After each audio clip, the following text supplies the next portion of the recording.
우리 성도님들을 주님의 이름으로 축복하고 환영합니다. 네, 금요일입니다. 이제 또 한 주가 마무리되어져 가는 시점에 있습니다. 끝까지 은혜 가운데 강건한 우리 모든 성도님 되기를 소망합니다. 나의 달려갈 길이라는 제목으로 말씀 나누겠습니다. 바울은 에베소 교회의 젊은 지도자 디모데에게 두 차례에 걸쳐서 편지를 보내는데 본 편지를 작성할 즈음에는 AD 64년경 그쯤에 로마의 대화재 사건으로 인해서 네로 황제가 기독교인에게 그 탓을 돌리면서 로마 전체적으로 기독교인에 대한 박해가 확산되고 있던 그런 시절이었습니다. 이로 인해서 당연히 초대교회의 지도자격이었던 바울도 감옥에 투옥이 되었습니다. 박해를 견디다 못한 어떤 이들은 배교를 하기도 했고, 또 어떤 이들은 적극적으로 로마 편에 들어서 오히려 똑같은 동지들을 박해하는 그리스도인들도 생겨나기 시작했습니다. 바울은 이러한 때를 말세에 고통하는 때라고 말하면서 편지를 쓰고 있습니다. 디모데후서 3장까지는 바울은 격려의 말을 했습니다. 그러나 이제 시간이 얼마 남지 않음을 직감한 사도 바울은 디모데후서 4장으로 넘어오면서 첫 구절을 엄한 명령으로 시작합니다. 바울은 디모데에게 복음을 전파하는 것, 그리고 성도를 진리의 말씀으로 양육하는 것, 그것을 게을리하지 말라고 말씀합니다. 목회자인 디모데에게 준 말씀이지만 오늘 우리 모두에게 주는 동일한 말씀이기도 합니다. 사도 바울은 디모데에게 무엇을 요구했습니까? 디모데후서 4장 2절 말씀 우리 같이 읽겠습니다. 너는 말씀을 전파하라. 때를 얻든지 못 얻든지 항상 힘쓰라. 범사의 오래 참음과 가르침으로 경책하며 경계하며 권하라. 여기에 5가지 명령어가 등장합니다. 첫 번째로 전파하라고 합니다. 너는 말씀을 전파하라. 사람들이 듣고 싶어하는 말이 아니라 그들이 반드시 들어야 할 바른 교훈을 전하라는 것입니다. 두 번째로 힘쓰라입니다. 때를 얻든지 못 얻든지 말씀을 전하기에 힘쓰라라는 것입니다. 이렇게 말씀을 전하려면 늘 준비되어 있어야 되겠죠. 사실 유대의 전통적인 지혜는 침묵할 때는 침묵하고 말할 때는 말해라, 그런 것이었습니다. 그러나 오늘 사도 바울이 디모데에게 때를 얻든지 못 얻든지 말씀을 전하는 것을 힘쓰라라고 하는 것은 이런 유대의 지혜에는 반하는 것이었지만, 그러나 예수 그리스도의 복음은 그것이 문화를 넘어서 또 때와 장소를 넘어 또 그 시대가 아무리 암울한 시대라 할지라도 또 사람의 반응이 어떠하다 할지라도 힘써 가르치고 선포하고 전해야 된다라는 것을, 그것이 바로 디모데의 운명이고 디모데의 사명이라는 것을 바울이 이야기하는 것입니다. 세 번째로 경책하라라고 하고요. 네 번째로 경계하라, 그렇게 말을 하고요. 다섯 번째로 권하라, 그렇게 말합니다. 이 디모데후서 4장 2절 말씀에 이 5가지 명령어가 다 같이 들어가 있는 겁니다. 말세 때 해야 할 행동이 여기에 다 들어있는 겁니다. 특히 마지막에 권하라라는 단어는요, 보혜사 성령님의 이름이 여기서 파생되었습니다. 중보자, 권하는 분, 중보자. 성령님은 우리에게 힘써 권하는 분이기 때문에 그렇습니다. 의의 길, 바른 길, 또 복음의 길로 권하는 분이 바로 성령 하나님이십니다. 우리로 하여금 하나님 아버지의 마음을 알 수 있도록 가르쳐 주시고 방향을 제시하시고 우리 인생의 나침반이 되어 주시고 인도해 주시고 권하십니다. 성령님은 우리 마음의 나침반이 되어 주셔서 우리 마음 가운데 계속 말씀하시고 우리 인생을 지도하며 권한다는 것입니다. 성령을 받은 우리도 이와 동일합니다. 우리도 여러 사람들에게 예수 그리스도의 길을 힘껏 권하고 힘껏 전파하고 가르치는 것이 우리의 사명이라는 것을 오늘 바울은 말씀하고 있는 것입니다. 그러나 그렇게 해도 세상의 반응은 어떨까요? 우리 디모데후서 4장 3절 말씀 같이 읽겠습니다. 때가 이르리니 사람이 바른 교훈을 받지 아니하며 귀가 가려워서 자기의 사욕을 따를 스승을 많이 두고. 때가 이르리니 어떤 때가 옵니까? 이 때가 반드시 오는데 아무리 바른 교훈을 해도 아무리 진리의 말씀을 전해도 사람이 그 교훈을 받지 않는 때가 온다고 합니다. 그리고 귀가 가려워서 자기의 사욕을 따를 스승을 많이 두고 그럴 때가 반드시 온다라고 말씀하고 있습니다. 스승은 단 하나 예수 그리스도이신데 예수님 말고 나의 사적인 욕망을 채워주는 다른 스승을 찾는다는 겁니다. 돈이든 명예든 쾌락이든 그것을 따라간다는 겁니다. 그래서 순종하지 않고 의도적으로 진리를 배척하는 사람들이 더 늘어날 것이라고 말씀합니다. 그래서 오늘날 순종이 더욱 빛나고 하나님 앞에 복종하며 나아가는 사람들이 그토록 귀한 줄 모르겠습니다. 저는 요즘에 새로운 곳에서 은혜를 받고 있습니다. 제자비전 저녁 자습 감독에 조금씩 들어가는데 저녁 먹고 아이들이 청소 시간이 있습니다. 그런데 어떤 친구가 청소하면서 빗자루질을 하는데 그걸 보고 제가 은혜를 요즘 받고 있습니다. 어떤 친구들은 뺀질거리면서 너 어떻게 하면 청소 안 할까? 어떻게 하면 눈을 피할까? 그런 생각만 하는 친구들도 있는 것 같은데 이 친구는 정말 묵묵하게 정말 진심으로 정말 순종하는 마음으로 정말 구석구석 청소하는 겁니다. 그래서 그 친구가 청소하는 모습을 보고 제가 은혜를 받습니다. 청소를 해도 이렇게 멋있게 할 수 있구나. 청소를 해도 이렇게 은혜로울 수 있구나. 별것 아니고 대충 때우고 싶고 또 짧은 저녁 시간에 좀 쉬고 싶고 놀고 싶고 할 텐데 사실 열심히 청소해도 깨끗한지 더러운지 별로 티도 잘 안 나는데 온전히 청소에 헌신하는 그 친구를 바라보면서 그 친구의 삶 전체가 생각되어지는 것입니다. 이 친구는 수업 시간에도 구석구석 성실하게 수업하겠다. 또 예배 시간에도 하나님의 마음을 구석구석 훑으면서 예배하겠구나. 하나님 앞에 성실하게 순종하며 충성스럽게 살아가려고 하는구나. 그런 것들을 느껴서 은혜를 받는 것입니다. 하나님 앞에 우리가 순종하며 또 하나님 앞에 사람이 아니라 하나님 앞에 청종하며 나아가는 모습이 얼마나 아름다운 모습인지 다시 한번 알게 되고 느끼게 됩니다. 적용입니다. 그렇다면 요즘 나는 어떻습니까? 요즘 하나님 앞에 성실하게 삶의 작은 영역에서도 순종하고 있습니까? 그리고 그런 마음으로 주변 사람들에게 주님의 마음으로 권하고 있습니까? 어떤 이들은 말로 권하고 어떤 이들은 삶으로 권합니다. 둘 다 괜찮습니다. 말로 권해도 되고 나의 삶으로 보여주면서 권해도 됩니다.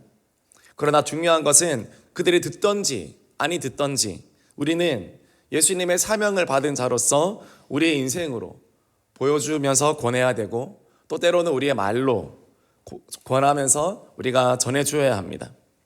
이것도 안 되면 우리는 권함을 받아야 됩니다. 내가 권하든가 아니면 잘 권함을 받는 사람이든가 둘 중 하나는 되어야 하는 것입니다. 나는 권함을 잘 듣고 있습니까? 선생님의 또 목자 목녀님의 또 리더님들의 또 목회자분들의 권함을 잘 듣고 있습니까?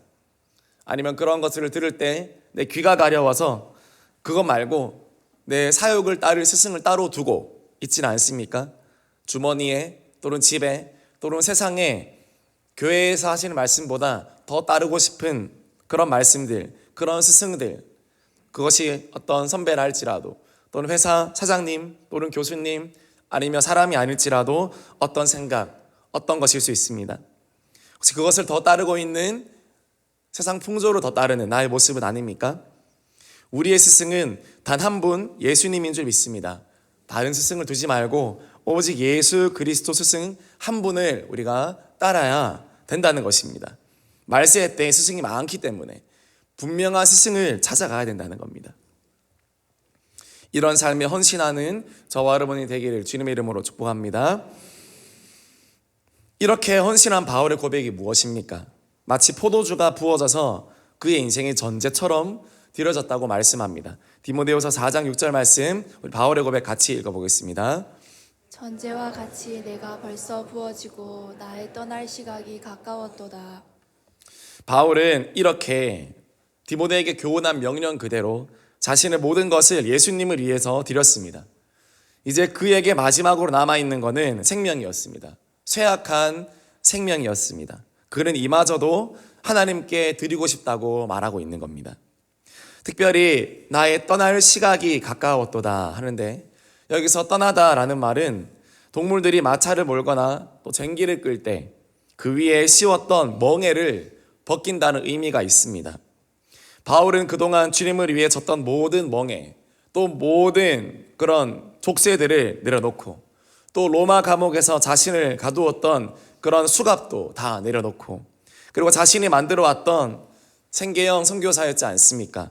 자신이 때까지 만들어 왔던, 선교하려고 스스로 일하면서 만들어 왔던 그 천막도 다 걷어버리고, 이제 이 땅의 것들을 다 남겨두고, 좋은 것이든 나쁜 것이든 이 땅에 다 풀어버리고, 이제는 새로운 세계를 향해 떠나는 마음으로, 어쩌면 쇠약한 바울의 몸이었지만 그의 가슴은 아주 뜨겁게, 마치 봄 소풍을 기다리는 아침에 기다리고 있는 소년의 마음처럼 그는 이 설렘으로 이 편지를 디모데에게 쓰는 것입니다.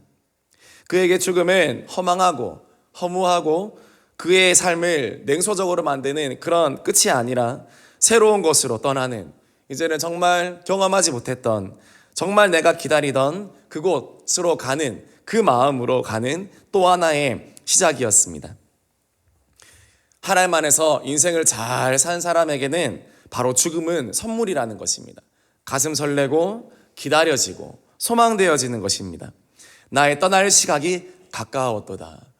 그것이 나에게 오지 마라 그런 느낌보다 가까웠다, 빨리 왔으면 좋겠다, 그런 마음이 더 느껴지지 않습니까? 이 세상에 미련이 있는 자는 죽음이 멀리 있으면 좋겠습니다. 그러나 이 세상에 미련이 없고 하나님께 온전히 헌신한 사람, 하나님께 마음을 둔 사람은 떠날 시각을 기다립니다. 바울은 그의 서신 구석구석에서도 이런 말을 자주 했습니다. 내가 너희들에게서 떠나 있는 것이 나는 더 좋지만 내가 너희들 때문에 이 땅에 남아 있는다, 이런 식으로 많이 말했습니다. 바울은 믿음의 경주를 끝까지 잘 완주한 것입니다. 여러분, 단거리 달리기는 순위가 중요합니다. 그래서 100m 달리기 또는 200m 달리기, 순위가 중요하죠. 1등이 박수 받습니다. 그러나 긴 마라톤 경기, 40km가 넘는 그 마라톤 경기는 순위도 순위지만 무엇이 중요합니까? 무엇보다 완주가 중요합니다. 그래서 유일하게 꼴찌를 해도 박수 받는 경기가 무엇입니까? 바로 마라톤입니다. 다 들어오고 이제는 관중석에 사람들도 다 떠나가지만 해가 뉘엿뉘엿 질 그쯤에 마지막에 거친 숨을 몰아쉬고 달려오는 꼴찌 마라토너를 기다리는 사람들이 여전히 있습니다. 단거리 경주는 그런 사람 없죠. 그러나 장거리 경주, 마라톤에서는 많은 사람들이 꼴찌도 기다리고 기자들도 꼴찌를 기다려요. 그리고 그 꼴찌가 들어오면 하나같이 야유하고 비난하고 왜 이렇게 늦었니? 건강관리를 못했니? 체력관리를 왜 그따위로 했니? 그렇게 말하지 않고 박수 쳐줍니다. 가장 늦게 들어와도 박수해줍니다. 왜 그렇습니까? 모든 어려움을 이겨내고 완주했기 때문에 그렇습니다. 걸어 들어온다 할지라도, 달려 들어오지 않고 걸어 들어오고 기어온다 할지라도 결승선을 통과했다면 장거리 경주에서는 그 사람은 박수 받습니다. 이것이 우리 그리스도인의 생활이고 그리스도인의 인생이라는 것입니다. 디모데후서 4장 7절 말씀 우리 같이 읽겠습니다. 나는 선한 싸움을 싸우고 나를 달려갈 길을 마치고 믿음을 지켰으니. 나는 선한 싸움을 싸우고 나의 달려갈 길을 마치고 믿음을 지켰다. 세 가지 동사가 있죠. 나는 싸웠다, 나는 마쳤다, 나는 지켰다. 이 짧은 한 문장 안에 바울의 인생이 다 녹아져 있는 것입니다. 나는 디모데야, 나는 끝까지 싸웠다, 지금도 감옥에 있잖니? 싸우다가 이렇게 된 거다. 나는 그리고 마쳤다. 내가 달려갈 길, 내가 걸어가야 할 길을 남겨둠이 없었고 피하지 않았고 걸었든 뛰었든 기어갔든 나는 그 길을 다 마쳤다. 그래서 결국 결론은 나는 지켜냈다. 내 믿음, 예수님을 향한 나의 믿음, 내 청년과 장년의 시절을 지나서 노년의 시절에 이르렀음에도 불구하고 나는 비관하거나 냉소적이 되었거나 내 믿음이 한때였거나 그런 것이 아니라 끝까지 지금도 내 믿음은 살아있고 내 믿음은 불타고 나는 기대하고 있고 나는 내 믿음을 지켜내었노라고 그렇게 바울은 이야기하고 있습니다. 디모데가 이 편지를 받고 나서 그의 마음이 어떠했겠습니까? 이제는 내가 그것을 이어가야겠구나. 이제는 내가 또 다른 그 바울의 삶을 또 하나의 바울이 되어 살아가야 되겠구나. 그런 마음을 느끼지 않았을까요? 그런 자들에게 어떤 일이 있습니까? 디모데후서 4장 8절 말씀 같이 읽겠습니다. 이제 후로는 나를 위하여 의의 면류관이 예비되었으므로 주 곧 의로우신 재판장이 그날에 내게 주실 것이며 내게만 아니라 주의 나타나심을 사모하는 모든 자에게도니라. 이제 바울은 박수 받고 상급 받기를 기다립니다. 여러분 너무 일찍 박수 받기를 기다리지 않기를 바랍니다. 너무 일찍 내 인생 가운데 상급을 얻거나 사람들의 인정을 너무 갈구하지 않기를 바랍니다. 우리의 진정한 박수, 우리의 진정한 상급은 언제 옵니까? 바로 하나님 앞에서 내 달려갈 길을 다 싸우고 마치고 지켰을 때, 그때 오는 것이 진정한 박수라는 것입니다. 우리 인생 살아가면서 어떨 때는 박수도 받고 어떨 때는 비난도 받지만 그러나 그것은 본질이 아니다라는 것입니다. 끝까지 하나님 앞에 내 할 일을 했을 때 끝까지 성실하게, 아까 제가 말씀드린 그 아이처럼 성실하게 내 할 일을 하고 있었을 때 마지막에 저는 그 아이 한 번도 칭찬하지 않았습니다. 한 번도 아는 척도 하지 않았고 눈길 주는 척도 하지 않았습니다. 그러나 저는 알고 있습니다. 그리고 언젠가는 그 아이에게 말할 겁니다. 너가 그 아이였다고? 너가 그렇게 나에게 감동을 주는 아이였다고 저는 말할 겁니다.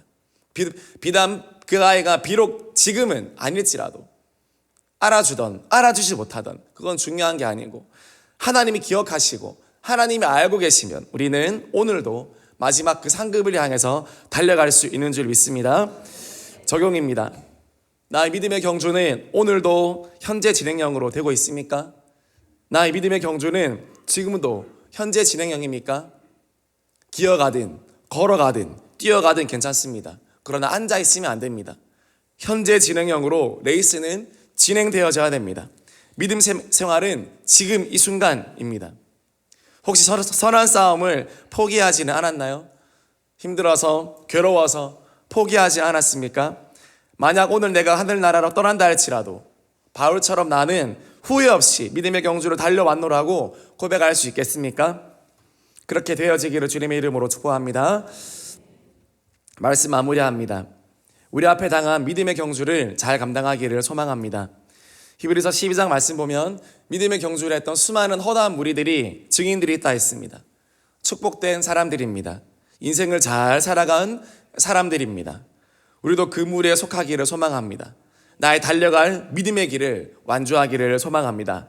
나의 달려갈 사명의 길을 완주하기를 소망합니다. 나의 달려갈 기도의 길을 완주하기를 소망합니다. 이런 자에게 하나님의 축복이 넘쳐나게 될 줄 믿습니다. 기도하겠습니다. 우리 드림센터도 우리